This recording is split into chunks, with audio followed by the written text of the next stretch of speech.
ఇప్పుడు మన మాజీ ఎంపీపీ శ్రీ నన్నపై రవికుమార్ యాదవ్ గారిని మాట్లాడవలసిందిగా కోరుతా ఉన్నాం.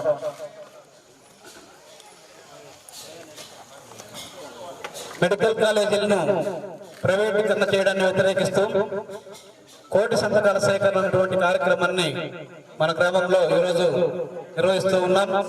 ఈ యొక్క కార్యక్రమానికి ముఖ్య అతిథిగా విచ్చేసినటువంటి గౌరవనీయులు పెద్దలు బడుగు బలహీన వర్గాల ఆశాజ్యోతి ఉప సర్పంచి శ్రీ కాశీం గారిని వేదిక మీదకి రావాల్సిందిగా కోరుతా ఉన్నాం. అదేవిధంగా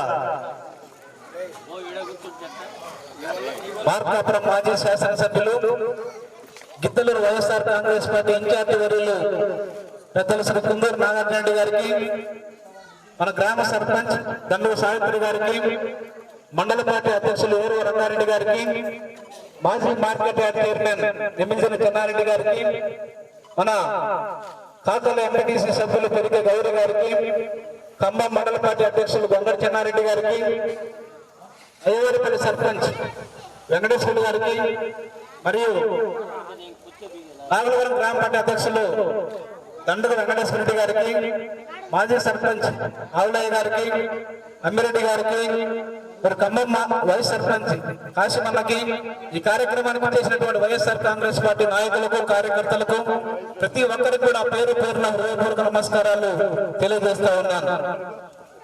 ఈరోజు ఉదయం కూడా జగనన్న ప్రెస్ మీట్ పెట్టడం జరిగింది.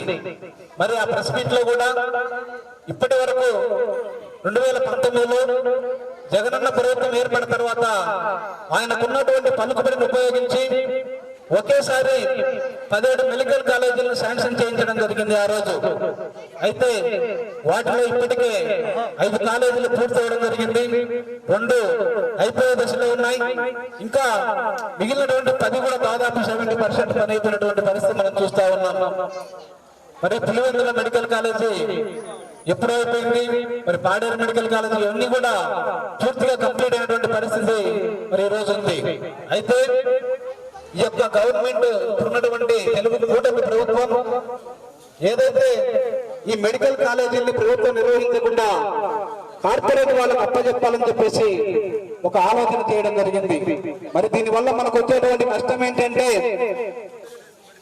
హైదరాబాద్ లో ఉమ్మడి ఆంధ్రప్రదేశ్ రాష్ట్రం ఉన్నప్పుడు 1989 అప్పుడు జూబ్లీ హిల్స్ లో ఉన్నటువంటి అపోలో హాస్పిటల్ కి అప్పటి రాష్ట్ర ప్రభుత్వం 30 ఎకరాలను కేటాయించడం జరిగింది.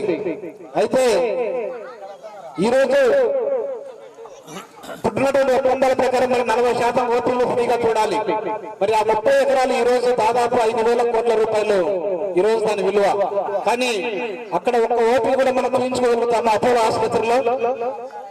అంతేకాకుండా బంజారా హిల్స్ లో ఉన్నటువంటి దశోతారకం క్యాన్సర్ ఆసుపత్రి కూడా 7.5 ఎకరాలు ఆ రోజు అప్పుడున్నటువంటి రాష్ట్ర ప్రభుత్వం ఇవ్వడం జరిగింది.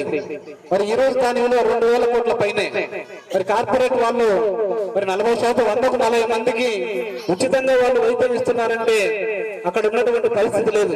మరి రాబోయే రోజుల్లో కూడా మన మార్కాపురం మెడికల్ కాలేజీ కావచ్చు, మరి ఇవన్నీ కూడా రాష్ట్రంలో ఉన్నటువంటి ఏ మెడికల్ కాలేజ్ అయినా కార్పొరేట్ వాళ్ళకు అప్పచెప్తే వాటిలో జరగబోయేది కూడా రేపు పూర్తిగా మనకు చూసేటువంటి ఫ్రీగా చూసేటువంటి పరిస్థితి ఉండదు, మొత్తం డబ్బులు వసూలు చేసేటువంటి పరిస్థితి ఉంటుంది.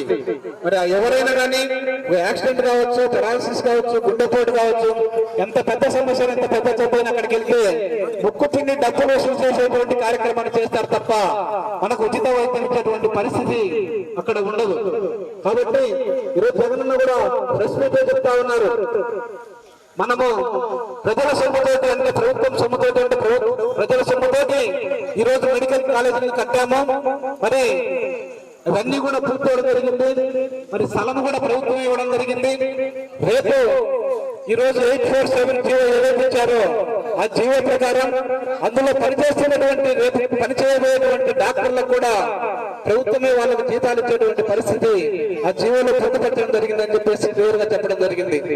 మరి ఈ విధంగా మన డబ్బులు ఇచ్చి, మన స్థలం ఇచ్చి, మనం బిల్డింగ్ కట్టించి, మనము అక్కడ పనిచేసేటువంటి డాక్టర్లకి మనమే జీతాలు ఇచ్చి ఇంకా వాళ్ళు డబ్బులు తీసుకోవడానికి అని చెప్పేసి, మరి ఎందుకంటే వాళ్ళకి ఎవరైతే అనుకూలంగా ఉంటారో ఆ కార్పొరేట్లకు వాళ్ళు ఆ యొక్క హాస్పిటల్ అప్పచెప్పి వాళ్ళ ద్వారా డబ్బులు వసూలు చేసుకున్నటువంటి కార్యక్రమాన్ని చేస్తున్నారని చెప్పేసి సందర్భంగా తెలియజేస్తా ఉన్నాం.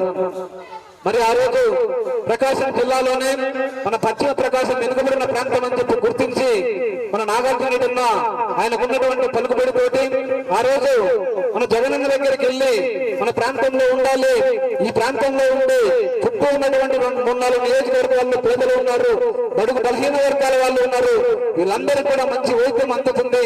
మరి ఏదైనా సమస్య వస్తే గుంటూరు, విజయవాడ, హైదరాబాద్ లేదా కర్నూలు ప్రాంతాలకు వెళ్ళేసరికి చాలా ఇబ్బంది అవుతుంది, ప్రాణాలు పోతా ఉన్నాయి. మన ప్రాంతంలో మెడికల్ హాస్పిటల్ ఉంటే, మెడికల్ కాలేజ్ ప్రభుత్వంలో ఉంటే చాలా మంచిదన్న ఉద్దేశంతో ఆ రోజు అన్న శాంక్షన్ చేయించడం. మరి వెంటనే ఇప్పటికి మనమందరం కూడా మనం వెళ్ళాం. మరి దాదాపుగా బ్రహ్మాండంగా అన్ని కట్టారు. అవి దాదాపు స్లాబులు అనేవి గోడలు పెట్టారు. ఉండేది స్లాబులు, కరెంట్ ఇలాంటి వర్క్ తప్పితే మైనర్ వర్కులు తప్ప దాదాపు కంప్లీట్ అయినటువంటి పరిస్థితి మనం చూస్తా ఉన్నాం. మరి ఈ రోజు వీటన్నింటినీ కూడా ప్రైవేట్ వాళ్ళకి అప్పచెప్తే మనకు రాబోయే రోజుల్లో చాలా ఇబ్బందులు పడతాం. మళ్ళీ మొదటిగా వస్తుంది. ఇంత 50 ఎకరాల్లో హాస్పిటల్ అంటే మామూలుగా ఉండదు. పెద్ద పెద్ద కార్పొరేట్ హాస్పిటల్ కంటే చాలా పెద్దగా ఉంటాయి. మేము చూసి చాలా ఆశ్చర్యపోయాం. ఎందుకంటే అంతకు చెప్తుంటే విన్నాం కానీ ఇప్పుడు ప్రత్యక్షంగా దగ్గరికి వెళ్ళి చూసినటువంటి పరిస్థితి లేదు. మరి ఆ రోజు నాగార్జున మన ప్రాంతంలో అందరికీ అందుబాటులో ఉంటుందని చెప్పి శాంక్షన్ చేయించడం జరిగింది. మరి ఇంకా పెద్దలు మాట్లాడే వాళ్ళు ఉన్నారు కాబట్టి ఈ విషయంలో కొన్ని విషయాలు చెప్తారు. మరి మనము అందరం కూడా కలిసికట్టుగా ఉండాలి. చిన్న చిన్న వాటికి మనం భయపడాల్సిన అవసరం లేదు. 2-3 నెలల్లో స్థానిక సంస్థలు ఎలక్షన్ రాబోతా ఉన్నాయి. వాటిల్లో కూడా సర్పంచులు కావచ్చు, ఎంపీటీసీలు కావచ్చు, ఇవన్నీ కూడా మన గ్రామ స్థాయిలో మనం వాటన్నింటిని గెలిపించుకోవాలి. మనం ఎప్పుడైతే సర్పంచులు కానీ ఎంపీటీసీలు కానీ గెలిపించుకుంటామో ఆటోమేటిక్ గా ఇప్పుడు ఉన్నటువంటి ప్రభుత్వంలో ఉన్నటువంటి అధికారులు కావచ్చు అందరూ కూడా వాళ్ళకు దారికి వచ్చేటువంటి పరిస్థితి ఉంటుంది. కాబట్టి మనం అందరం కూడా మనం కష్టపడి రేపు స్థానిక సంస్థల్లో గెలిపించుకోవాలి. రాబోయే ఎలక్షన్ లో మన నాగార్జునను భారీ మెజార్టీతో మనం గెలిపించుకోవాలని చెప్పేసి కోరుకుంటూ ప్రతి ఒక్క వైఎస్ఆర్ కాంగ్రెస్ పార్టీ కార్యకర్త కూడా ఒక సైనికుడి లాగా పనిచేసి మన నియోజకవర్గం మొత్తం కూడా వైఎస్ఆర్ కాంగ్రెస్ పార్టీ జెండాను రెపరెపలాడుగా చేద్దామని చెప్పేసి తెలియజేసుకుంటూ సెలవు తీసుకుంటూ ఉన్నాం. జై జగన్.